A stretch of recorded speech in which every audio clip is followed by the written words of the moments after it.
welcomed in this corner. I'm James Smith. Boxing on the big screen.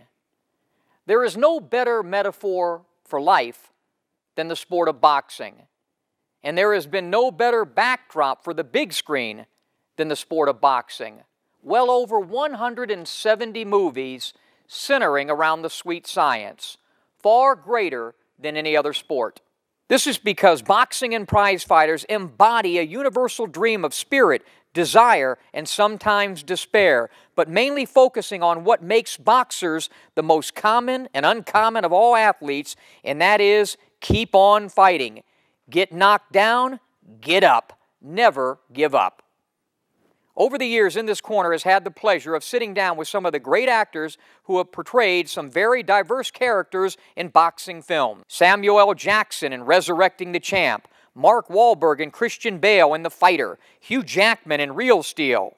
Today, we will look at two of the most iconic actors ever to portray boxers in legendary films. Sylvester Stallone of the Rocky franchise and Robert De Niro of the timeless classic Raging Bull. They have joined forces in Grudge Match, opening in theaters December 25th. Certain athletes are born enemies, but the fiercest rivalry was between two fighters, Razor and Kid. They fought only twice, but the tie-breaking grudge match never happened. Today I'm announcing my retirement from professional boxing. You know what this is, Razor? It's a video game. They want to put you and Kid in the game. All they do is videotape you throwing a couple punches, voice record you, I'm gonna kill you. Except in a white guy's voice, because they don't want to scare anybody. Okay, Razor, let's throw some jabs at Wilbur the dummy. Come on, Razor. Imagine this kid. Hey, I hope I don't look like that big of an ass. Set me up. I told you come at 1 o'clock, kid. I want to see my old friend. He's been ducking me for 30 years. I missed him. It don't look like you're missing any meals. I'm out of here. No, you're not. It's not the behavior of old men. Check out this clip that is just blowing up online. I got a company that wants the official rematch. They're gonna pay you $100 grand. Well, I can't be in the same room as that guy. Not worth it. The hell you mean it ain't worth it? I'm looking at your house. I'm your trainer, Mikey. You can't be my trainer. Maybe I believe you ate my trainer. Time to train. What have I done? It's insane. Oh, yeah? Give me one reason. You're fat. You got weak knees. You're fat. Don't sugarcoat it. Be honest. Think I can talk to you for a second? I'm your son. Thought maybe you could use a little help. Hey, what are you doing? We're just here to buy a little dinner. You don't have to punch everything. You, my friend, are embarrassing yourself. A great performer knows when it's time to get off the stage, kid. If one of you gets knocked out, is it safe to say you've fallen and you can't get up? The whole world's laughing at us, but we're not dead. In fact, I feel more alive now than I ever felt. Razor, why now? I'm a fighter. I was born to be a fighter. You got every right to hate me, but I need you in my corner. No matter how hard you guys work, it won't be your best. It's the best we got.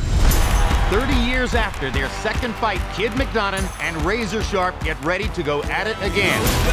This is the moment, tonight is the night. We'll fight till it's over, so we put our hands up like a ceiling can't hold us. Gutsy move going without a bra. I took a dump on your porch. Okay, we are live, guys. We are live right now. Hey, Webster, show a little respect. I choose to believe that you just called me Webster because of my dictionary-sized vocabulary, not because of my height and race. No, it's because you're short and black. What was Jesus like? I'm curious. Was he cool? In This Corner welcomes two legends of the big screen and guys who've had a major impact on the sport of boxing with Raging Bull, the Rocky series. In This Corner welcomes Robert De Niro, Sylvester Stallone. Couple of hellos from my industry for you guys. Eddie Mustafa Muhammad, who played Billy Fox in your movie, in Raging Bull, told me to tell you hello. Oh, yeah, tell him And he said hello. you had made a damn good 6-round fighter. Well, that was nice. Thank him. And I got one for you from a guy, he wants a rematch. You sparred with him. His name is Ernie Shavers. Oh, forget it. You know, he hit me so hard, I swear to you, the producer jumped into the ring, threw his tip, don't kill him. Yeah. I never in my life, I've always told this story, literally, I thought, if anyone has ever had a Buick, bumped it, I mean, the bumper of a Buick, I never felt anything like it. Yeah. And he was joking. He was like 20-ounce gloves. Let's talk about the impact that boxing has had on the big screen. I think there's been 178 movies that have been made about boxing more than any other sport. Amazing, yes. And I'll throw it out to both of you. Why does it resonate so well, boxing on the big screen? I think dramatically, it's very easy to follow. The trials and tribulations of a fighter is very identifiable to people in everyday life, struggling to get by, trying to provide for their family, and then facing the fear of the unknown, and then the triumph. Fighting is in our DNA. You just can't avoid it. So team sports are not normal. In other words, they're collective, thought about, worked at, but boxing is absolutely indigenous to what we are. What made you most proud about your portrayal of Jake LaMotta? He was proud of it. He told me recently, he said he sparred about 1,000 rounds with you in preparation for that. Don't know if you really did that or not, but he was happy. I was lying, we did 2,000. No, we did less. Yeah. Well, what made you so proud about that performance? You've been in so many damn movies and done a great job in all of them, but that one was special. Well, I worked hard on it. Jake was a big help. He and his brother Joe and Pete Savage, and he's a character and a great one to play, and I was lucky that I could do it. Was it harder for you to get in the great shape that you got in, or to get out of shape like you got into play later on, Jake LaMotta? Well, the out of shape is easier than losing the weight. The first 40 pounds, I gained 60, and then 40. The first 40, 45 you just go back to your old eating habits, slowly letting yourself back into. You just can't do it.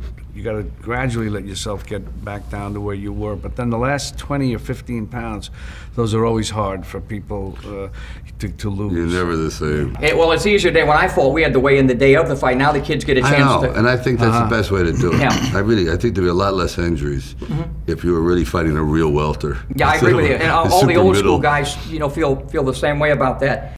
You set me up? Nobody set anybody up, Razor. What'd I tell you? I told you come at 1 o'clock, kid. I came early. Wanted to see my old friend. He's been ducking me for 30 years. I missed him. It don't look like you're missing any meals. I'm out of here. No, you're not. Not until you admit that you quit that fight because you were scared of me. Huh? I'm getting out of here, and I'm asking nice. Oh, what? Get out of the way. Just get out of the way. Try and move me. Go ahead. You know, maybe you're right. I might pop a disc because you're so fat. But weight class you're fighting that now? Lap band? I can still take it. Hey, you know what? Maybe to the prom if you ask nice. Oh, yeah, right. Pushing the luck now. Hey! I'm sorry. I'm sorry. You know, I did you. Hey, you're just sorry. Kid. You're a lucky guy. Okay. No, man! What are you doing? No, Razor. Razor. Stop it! What are you doing? Stop it! Don't do that! I want to beat you! Don't do that!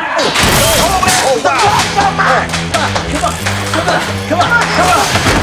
What are you doing? Errol Flynn played in a boxer, and John Garfield, and Anthony Quinn, Robert and Ryan, Paul Newman, all of but you guys. Kirk Douglas. And for you, Sly, I mean, even Mike Tyson, when he knew I was coming here, he said one of the things that he was so thrilled about getting in the International Boxing Hall of Fame in 2011 was because he got in your class. That has to make you feel pretty good. I felt the same way. Here, Cesar Chavez in him. I mean, can you get more iconic than that?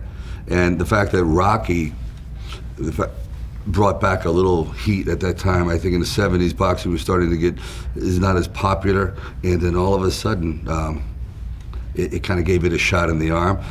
So I didn't think I was worthy to be there, but I couldn't have picked two better guys to be with. About 10 years ago, someone said Mike Tyson is involved in a charity event. He wanted to have a boxing exhibition, and the funds would go for the poor or some charitable event. Would you mind boxing him? And then I said, sure, as long as the charity will be for my life support. Because thank you very much, Mike. I appreciate that. Well, your films, the 6 films and the music and everything, even fighters today, when I'm at ringside in Vegas, they come into Eye of the Tiger or your music or what have you.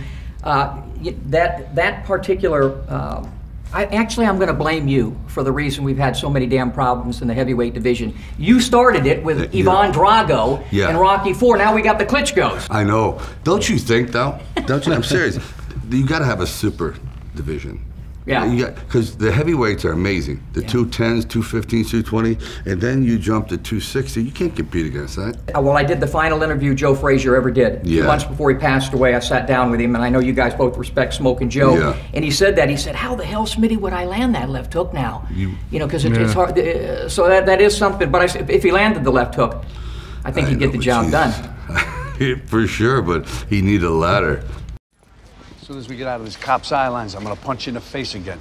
Tell me so I know when to say ow. Ladies, my God, please don't embarrass yourselves any further out here. Come look at this. Come here, I want you to look at this video. What's this? It's a video that's going viral. It's got over like 1 million views right now. You don't know what I mean by going viral? Razor, you know what YouTube is?